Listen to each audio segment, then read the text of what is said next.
요한복음 8장 1절에서 11절. 예수님께서는 올리브 산으로 가셨다.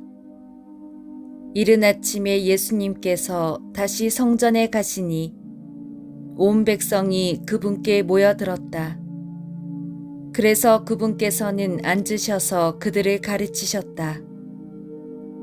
그때 율법학자들과 바리사이들이 가늠하다 붙잡힌 여자를 끌고 와서 가운데에 세워놓고 예수님께 말하였다. 스승님, 이 여자가 가늠하다 현장에서 붙잡혔습니다. 모세는 율법에서 이런 여자에게 돌을 던져 죽이라고 우리에게 명령하였습니다. 스승님 생각은 어떠하십니까? 그들은 예수님을 시험하여 고소할 구실을 만들려고 그렇게 말한 것이다. 그러나 예수님께서는 몸을 굽히시어 손가락으로 땅에 무엇인가 쓰기 시작하셨다. 그들이 줄곧 물어대자 예수님께서는 몸을 일으키시어 그들에게 이르셨다. 너희 가운데 죄 없는 자가 먼저 저 여자에게 돌을 던져라. 그리고 다시 몸을 굽히시어 땅에 무엇인가 쓰셨다. 그들은 이 말씀을 듣고 나이 많은 자들부터 시작하여 하나씩 떠나갔다. 마침내 예수님만 남으시고 여자는 가운데에 그대로 서 있었다. 예수님께서 몸을 일으키시고 그 여자에게 여인아, 그 자들이 어디 있느냐? 너를 단죄한 자가 아무도 없느냐? 하고 물으셨다. 그 여자가 선생님, 아무도 없습니다. 하고 대답하자 예수님께서 이르셨다. 나도 너를 단죄하지 않는다. 가거라. 그리고 이제부터 다시는 죄짓지 마라. 간음을 하다 잡혀온 여인의 이야기. 스토리 전개가 흥미롭고 사람의 마음에 감동을 줍니다. 너희 중에 죄 없는 자, 이 여인에게 돌을 던져라. 주님의 이 말씀은 긴 세월을 내려오면서 죄의식에 시달리는 사람들의 마음에 깊은 안도감을 주었습니다. 여인의 주위에는 돌을 들은 남자들이 젊은 사람부터 늙은 사람까지 에워싸고 있었습니다. 지금도 처녀가 허락되지 않은 관계를 가지면 돌로 쳐서 죽이는 풍습이 있는 나라이니 그 당시에야 오죽하였겠습니까? 그런 험악한 상황에서 주님이 던지신 말씀은 참으로 간결합니다. 그러나 그 말씀은 긴 설명의 축약입니다. 나는 너희의 그런 풍습을 비판하지 않는다. 돌로 쳐서 죽이려면 죽여라. 그러나 너희 중에 정말 죄 지은 적이 한 번도 없는 사람만이 돌을 던질 자격이 있다라는 말씀을 아주 간결하게 하신 것입니다. 각자의 욕망에 흔들려서 미쳐가는 사람들에게 찬물을 확 끼얹은 것입니다. 그랬더니 나이 든 사람들부터 돌을 내려놓았다고 합니다.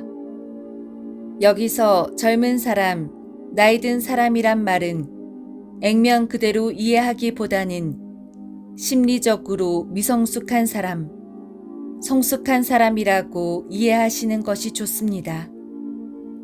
즉, 젊은 사람들은 자기 문제를 보지 못하고 혈기에 넘쳐서 다른 사람들을 비난하기를 좋아하는 미성숙한 인격을 상징하는 것이고, 나이 든 사람이란 자기 문제를 보면서 다른 사람들에 대한 험담이나 비난을 하지 않는 사람, 혹은 하지 못하는 사람의 인격을 상징하는 것입니다.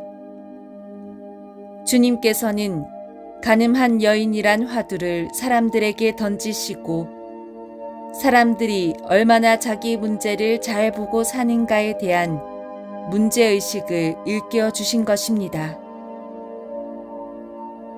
우리가 삶을 살아가다 보면 마음에 드는 사람이 있는가 하면 정말 마음에 들지 않는 사람이 있습니다.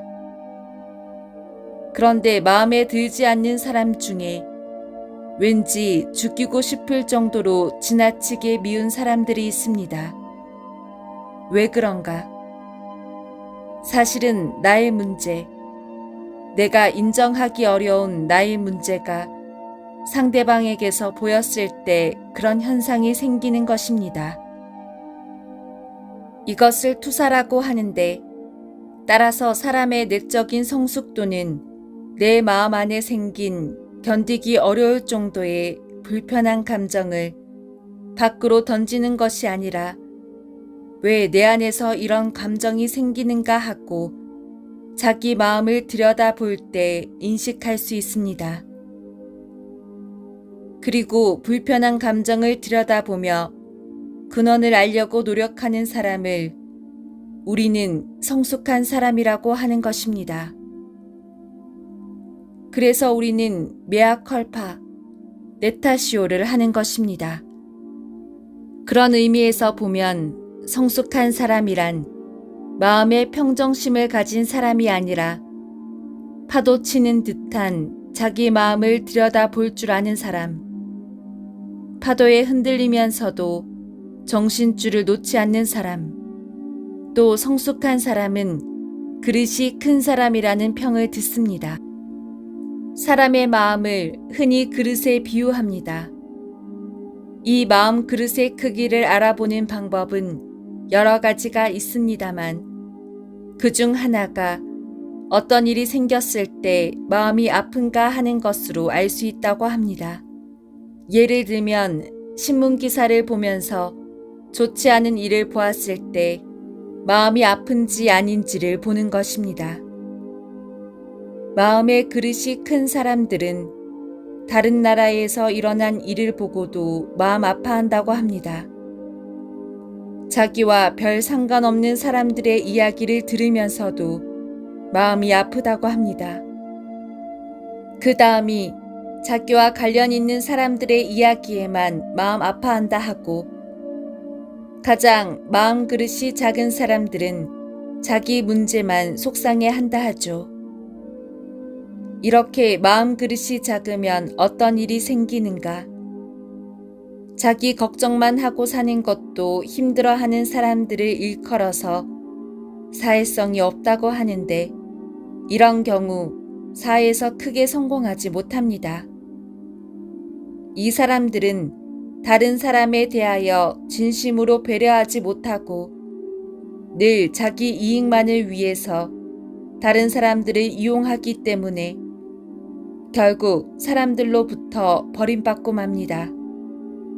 가늠한 여인에게 돌을 던지려고 한 미숙아들이 바로 그런 경우입니다. 많은 부모님들이 내 자식만큼은 고생하지 않고 성공하기를 바라십니다. 그런데 간혹 부모님들 중에 아이들에게 이기적으로 사는 법, 그릇을 작게 만드는 법을 가르치는 분들이 계십니다. 아이에 대한 연민과 아이가 자기 몫을 꼭 챙기길 바라는 마음 때문이겠습니다만, 실상은 그런 식으로 가르치는 것이 아이를 싹 수 없는 존재로 만드는 결과를 낳습니다. 아이들은 어린 시절부터 큰 그릇으로 키워야 합니다. 아이들이 크게 되기를 원하신다면 부모님들부터 마음의 그릇을 키우셔야 합니다. 다른 사람들을 배려하고 돕는 삶을 사신다면 지금은 공공한 처지이더라도 언젠가는 그릇이 큰 자제분들 안에서 편안한 삶을 사시게 될 것입니다.